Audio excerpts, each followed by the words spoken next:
weird stuff in this industry. And I seen some things that you would be like, yo, Gene, nah, I don't believe that.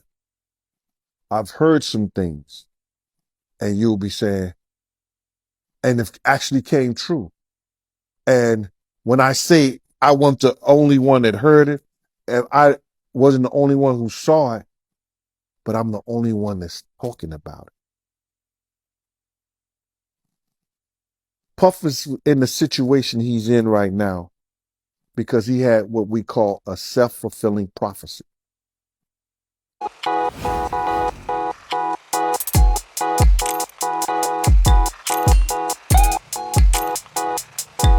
Now, guys, Diddy's Bodyguard is coming out with some deadly secret about Diddy, and it's not really a good news at all because, of course, we did see it coming, but looks like we did not have so much information about it. But coming from someone that has worked with Diddy before, well, we can take this with a full chest and claim that it could be true what he is talking about. Now, what is he talking about? Now, he's saying that Diddy has been doing the same thing he did to Cassie, to Young Miami currently in their relationship. And honestly, we have been monitoring Diddy's and Young Miami's relationship. It looks very weird, very. It's something really is not wrong, right with the with their marriage. But who are we to talk about it? But coming from Diddy's Bodyguard, we will be assured of the truth over here. Well, join us on today's episode. Let's delve into this conversation. Do you also feel that this revelation coming in from Diddy's Bodyguard is true, or maybe just because after the Cassie issue, so everyone just wants to paint Diddy black in the limelight? Well, let's find out exactly. If you're new to this platform, please do well to like our platform, subscribe. It's very important so you get yourself abreast with the latest of the world of art entertainment. Let's get interactive over here now, guys. I am really so not happy about women or basically people living in an abusive relationship. It is not. I don't really see why people always want to be told to leave abusive marriages or relationship before they quit or they leave. This is just common sense. You live to live. If you're living in an abusive marriage or relationship, it is just common sense, guys. Ladies, wise up. It is just common sense. Don't think about what the guy brings to the table, what he has, what you're benefiting from the guy, and say, well, he's giving you this, he's giving you that, so you're still living in the relationship. This is absolutely just rubbish, and that's the same situation Young Miami is also facing right now. Now we all do know that Diddy has been accused by Cassie for trafficking her and, of course, performing some inhumane practices on her. Now, she has apparently sued him, but unfortunately, the suit has been now nullified because, well, they've reached an agreement, and he apparently settled the suit with a 30 million US dollars, I should say, money. And so basically, everything has been rolled under the carpet. But information coming inside after this Cassie suit, blah blah blah, is indicating that Young Miami also is facing same. Now, guys, I am here thinking about this whole thing. So, until when, if only these allegations by Diddy's Bodyguard is true? Now, not just that alone, he claims that there were instances where he apparently bashed into Diddy, pouncing on Young Miami physically, and he saw bruises on Young Miami's face. What's she doing over there in this abusive marriage? Like, ladies, what is wrong with some of you? Like, what? Honestly, I am really not surprised about this relationship because during the Cassie Diddy thing, we saw Young Miami to be very quiet on social media. We didn't see her advocating for human rights. People would have assumed that as a lady or a woman, she had, kind of will come back or come out to either condemn or maybe put justice for Cassie or something, but she didn't do anything. Well, of course, I wasn't expecting her to even come out to say anything because, of course, she's married to Diddy right now, and as we all do know how Diddy is very dangerous. What could have happened to Miami if she does comes out to speak about this? But this is a serious revelation out there, and ladies, let's just put it out there: don't live in an abusive marriage, and not just the ladies alone. If you're a guy also and your lady is abusing you emotionally, physically, psychologically, everything that is detrimental to your health, my goodness, just pack yourself out from the relationship, okay? Just leave. Now, this Bodyguard is really saying so much, and honestly, I still do not understand why Diddy is still living. Like, Why can't we just fish out Diddy's people? I mean, there has to be a tracking system to be able to track Diddy's shady deals, and not just him alone. People in the industry that have become very, very notoriously famous because, well, they've got the influence, they've got the money, they've got the affluence, they've got the power, and so everything shady about them cannot be fished out and be dealt with. And that's the same thing, Diddy seemed to be going or, performing over here, and it's so shameful. It is very shameful. No lady deserves to be abused. No woman deserves to be assaulted. Not even, anyone close to you, especially if he or she is in a relationship. This is super disgusting. And I'm really happy that more people are coming out to speak about Diddy's shady deals. We have to get justice for all the people that Diddy has apparently molested and jeopardized, the career. This is just barbaric, to say the least.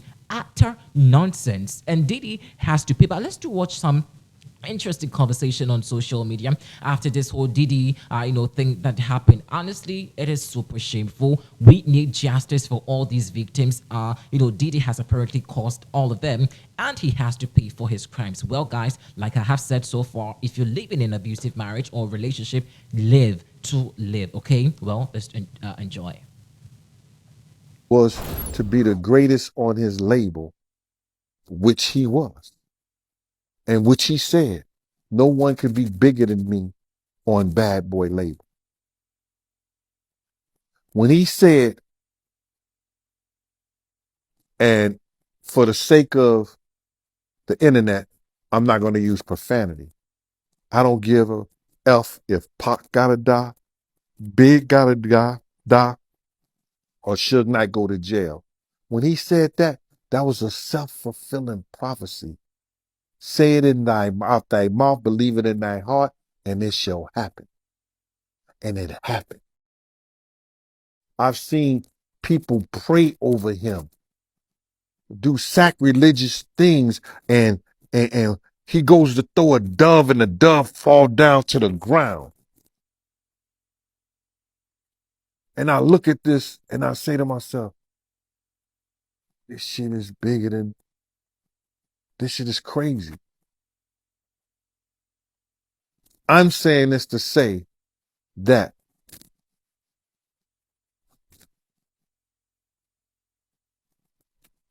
when you put it out there and you give it to the people that don't deserve it, that has gone through life and hurt and has taken from everybody around them to be big at it,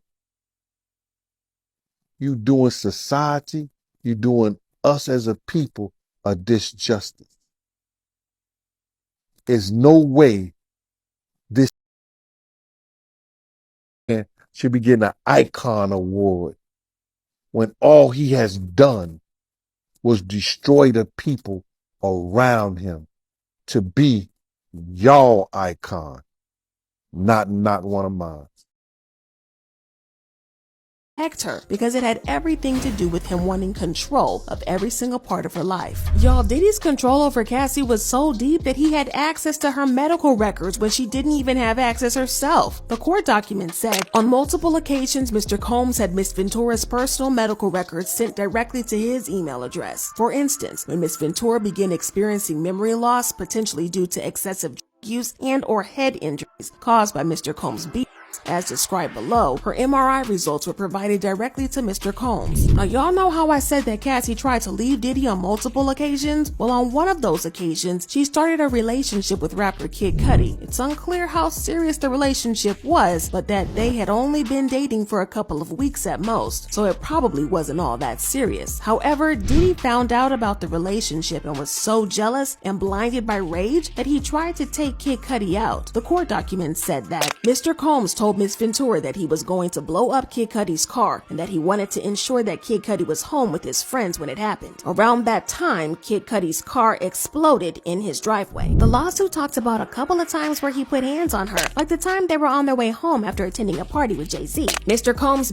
Miss Ventura repeatedly in an Escalade, including kicking and hitting her. He forced her out the vehicle on 5th Avenue in New York City. She was eventually able to hail a cab and get to her apartment in Manhattan. There's also the time that Cassie spoke to someone in the club without Diddy's permission, and he was furious. It was nothing serious, just a casual conversation in the club, but Diddy was so mad that they left the club immediately. Mr. Combs Miss Ventura, pushing her into a corner of the vehicle and stomping on her face. When the car arrived at Mr. Combs' residence, Miss Ventura attempted to run away, but Mr. Combs followed her and proceeded to again kick her in the face. Miss Ventura was bleeding profusely and was ushered into Mr. Combs' home, where she began to throw up from the violent incident. There was also the part where Cassie revealed that Diddy used to force her to sleep with male escorts because he got off on it. He would force her to go on escort websites and hire black men with BBCs, and then force her to partake in what he called freak-offs that were so extreme and lasted for days, even though it was against her will. The lawsuit claimed that Cassie didn't want to partake in the FOs, but Diddy would give her drugs until her resistance basically vanished.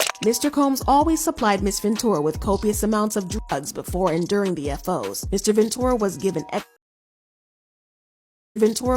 ecstasy, cocaine, GHB, ketamine, marijuana, and alcohol in excessive amounts during FOs, which allowed her to disassociate during these horrific encounters.